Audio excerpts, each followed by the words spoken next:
Hello and welcome to IEIT classes.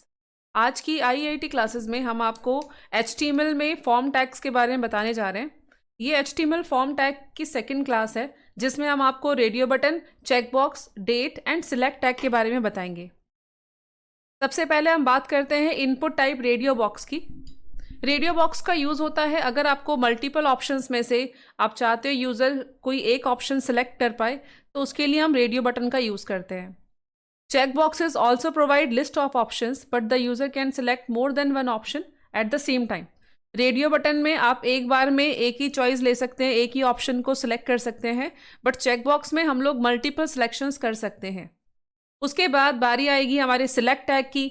Select tag के अंदर आपको लिस्ट ऑफ ऑप्शंस बनाने हैं ताकि आप एक ड्रॉप डाउन क्रिएट कर सकें।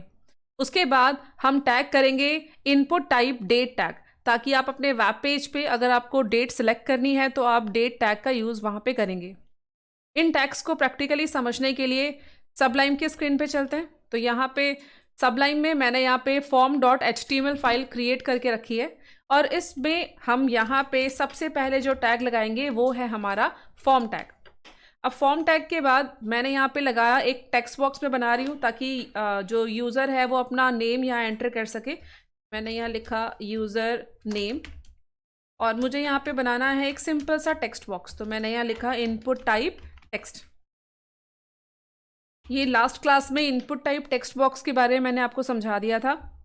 यूज़र नेम टेक्स्ट बॉक्स के बाद अब हमें यहाँ पे सपोज मुझे उसका जेंडर एंटर कराना है, तो मैंने यहाँ लिखा जेंडर। अब जेंडर में आपको मेल और फीमेल दोनों ऑप्शन देने हैं। इसके लिए आपको लगाना होगा यहाँ पे input type radio. Input type radio अगर मैंने यहाँ लिखा और उसके बाद यहाँ लिखा मेल ऑप्शन और उसके बाद एक और मैं यहाँ पे लिखने जा रही हूँ, मैंने यहाँ लिखा इनपुट टाइप और दूसरा ऑप्शन यहाँ पे हम बना रहे हैं फीमेल के लिए। अब होगा क्या, देखिए यहाँ पे मैंने सिंपल फीमेल और मेल नाम से ये दो रेडियो बटन यहाँ पे बना लिए। इसको आप सेव करके जब अपने वेब ब्राउज़र में जाके रिफ्रेश करोगे तो ये ऑप्शन आ रहा है यहाँ पे यूज़र नेम और जेंडर के आगे लिखा है मेल और फीमेल। अब होगा क्या, आपने यहाँ पे नाम डाला, सपोज नाम आपने यहाँ लिया सुमन। अब सुमन फीमेल है तो आपने यहाँ पे फीमेल का सिलेक्शन किया, लेकिन हुआ क्या, ये दोनों ही ऑप्शन सेलेक्ट हो गए। ऐसा इसलिए हुआ क्योंकि हमने ये जो रेडियो बटन बनाए हैं ये सिंपल हमने यहाँ लिख दिया कि इनपुट टाइप रेडियो है, लेकिन इस रेडियो बटन का नाम क्या होगा, क्योंकि ये जो ऑप्शंस है ना ये नेम से ग्रुप होते हैं। तो आपने क्या करना है, जितने भी ऑप्शंस हैं ग्रुप में उन सभी का कॉमन नेम देना होगा। तो मैंने यहाँ पे प्रॉपर्टी लगाई नेम की और जेंडर के लिए नाम मैंने यहाँ लिख दिया जेंडर GEN, यानी कि दोनों ऑप्शंस जो हैं ये एक ही ग्रुप के हैं, दोनों का एक ही नाम है। इससे ये होगा कि दोनों ही रेडियो बटन में से आप किसी एक को ही सिलेक्ट कर पाओगे। इसके अलावा यहाँ पे अब देखो मैंने कंट्रोल के साथ दो जगह अगर क्लिक करती हूँ तो कर्सर ये दो जगह आ चुका है और मैंने एक साथ यहाँ पे इनकी वैल्यू ये प्रॉपर्टी लगाई है। अब ये वैल्यू हम क्यों यूज़ कर रहे हैं, देखिए अब ये फॉर्म जैसे हम बना रहे हैं तो ये तो आपका फ्रंट एंड तैयार करेगा। जब आप PHP से डेटा सबमिट करोगे तो रेडियो बटन में ये तो आपको लेबल दिख रहा है जो आपके वेब पेज पे आपको नजर आने वाला है, इसकी वैल्यू पास होगी डेटाबेस में, मतलब आप जब इसको सबमिट करोगे तो इसकी वैल्यू पास होगी। तो मैंने यहाँ पे वैल्यू के लिए लिख दिया है M फॉर मेल और फीमेल के लिए मैंने यहाँ वैल्यू दी है F। इतना लिखने के बाद आप इसे सेव कीजिएगा और फिर वेब ब्राउज़र में आके आप एक बार रिफ्रेश करके देखिए।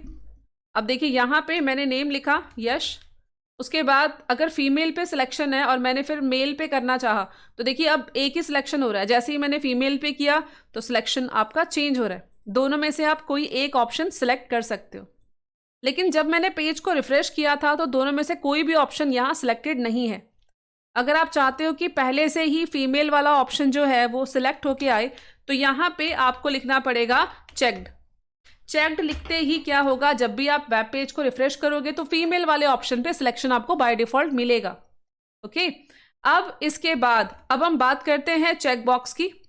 रेडियो बटन में आपने देखा कि हमारे रेडियो बटन में दो ऑप्शन है जो एक ही नेम से रिलेटेड है, जेंडर ग्रुप के दो ऑप्शन है और इनमें से आप किसी एक को ही सिलेक्ट कर पाओगे। उसके बाद अगर मैंने कहा कि मुझे यहाँ लिखना है हॉबीज के बारे में, अब हॉबीज भी आप देना चाहते हो यहाँ पे हॉबीज एक भी हो सकती है और एक से ज़्यादा भी हो सकती है। तो यहाँ पे हम रेडियो बटन के बदले हम यूज़ करेंगे इनपुट टाइप चेकबॉक्स।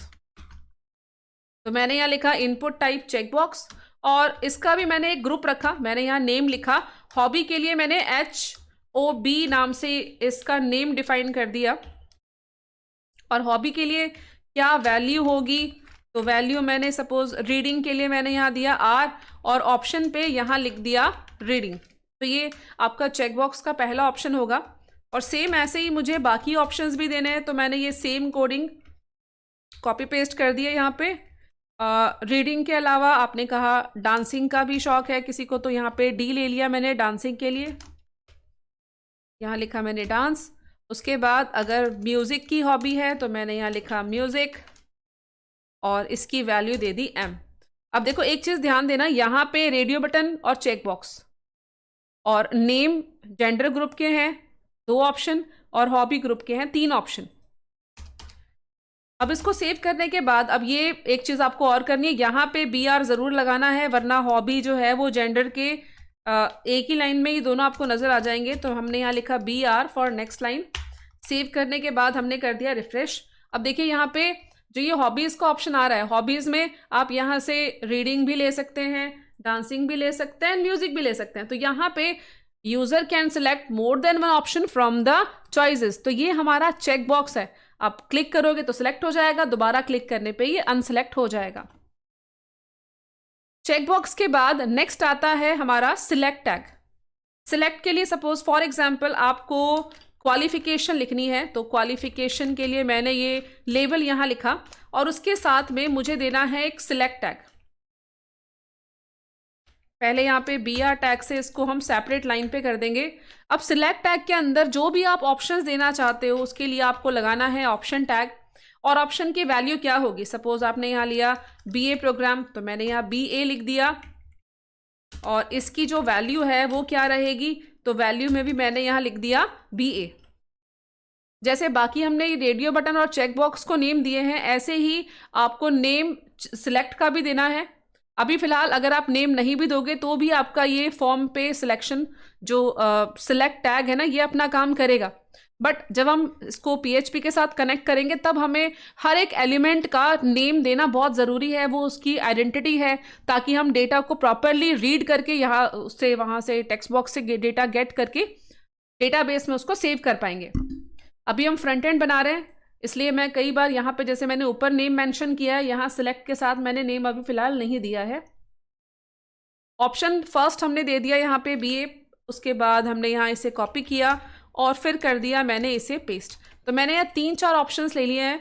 BA के बाद मैंने यहाँ ले लिया BCA, और फिर यहाँ लिया मैंने BCom, और जो भी ऑप्शंस देने, सपोज मैंने यहाँ दे दिया BBA।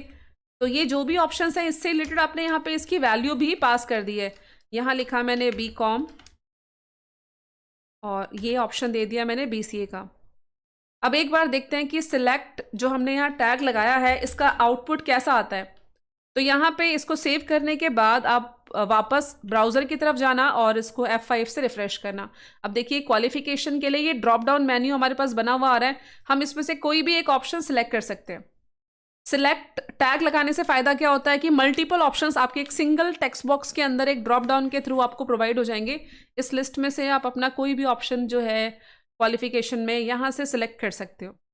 ये है हमारा सिलेक्ट टैग।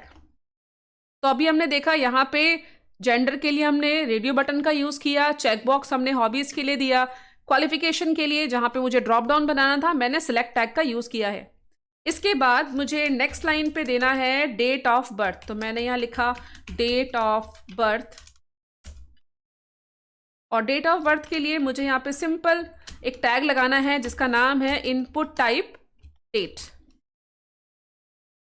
ये जो इनपुट टाइप डेट है ये HTML5 वर्जन का टैग है, जिससे आपको क्या मिलेगा देखते हैं। यहाँ पे आपको डेट को ब्राउज करने के लिए आपको एक कैलेंडर मिल जाएगा। अब डेट ऑफ बर्थ अगर आपको सिलेक्ट करना है तो आप जस्ट यहाँ क्लिक करके देखिएगा बटन में, आपके सामने पूरा कैलेंडर है, आप यहाँ से डेट को कर सकते हैं सिलेक्ट। तो ये हमने आपको बताया आज की फॉर्म में। आप जेंडर यानी कि आपने अगर रेडियो बटन यूज़ करना है तो कैसे कर सकते हैं, चेक बॉक्स का यूज़ कैसे करेंगे, डेट टैग कैसे यूज़ किया जाएगा। मैंने आपको बटन बनाने के लिए लास्ट क्लास में बताया था कि आप इनपुट टाइप बटन बना सकते हैं, रीसेट बना सकते हैं, नॉर्मल बटन बना सकते हैं। इसके अलावा एक और टैग है जिसका नाम है बटन टैग। आप चाहो तो बटन टैग से भी बटन बना सकते हो, और मैंने यहाँ पे बटन टैग के ऊपर मैंने लिख दिया यहाँ पे सबमिट। इसको सेव करके आप देखिए ये बटन हमारा बनके तैयार हो गया है।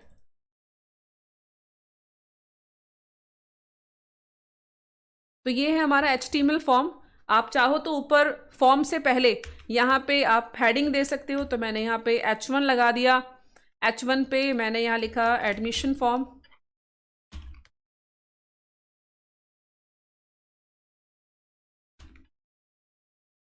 और इसको सेव करने के बाद आप देखिए रिजल्ट। तो ये आज की क्लास में मैंने आपको HTML टैग में बाकी के टूल बताए कि आप HTML फॉर्म में अपने रेडियो बटन को कैसे यूज़ कर सकते हैं, चेकबॉक्स कैसे लगा सकते हैं, क्वालिफिकेशन के लिए हमने सेलेक्ट का यूज़ किया, एंड डेट यूज़ किया, और एक सबमिट का बटन बनाया। आज की क्लास में इतना ही। आगे आने वाली नेक्स्ट क्लास के अंदर हम आपको HTML में DIV टैग के बारे में बताने जा रहे हैं। तब तक आई होप आप इसकी रेगुलर प्रैक्टिस करते रहिएगा, क्योंकि बेसिकली क्या है ना कि जब तक आप प्रैक्टिस नहीं करेंगे आपकी कमांड इस पे होगी नहीं।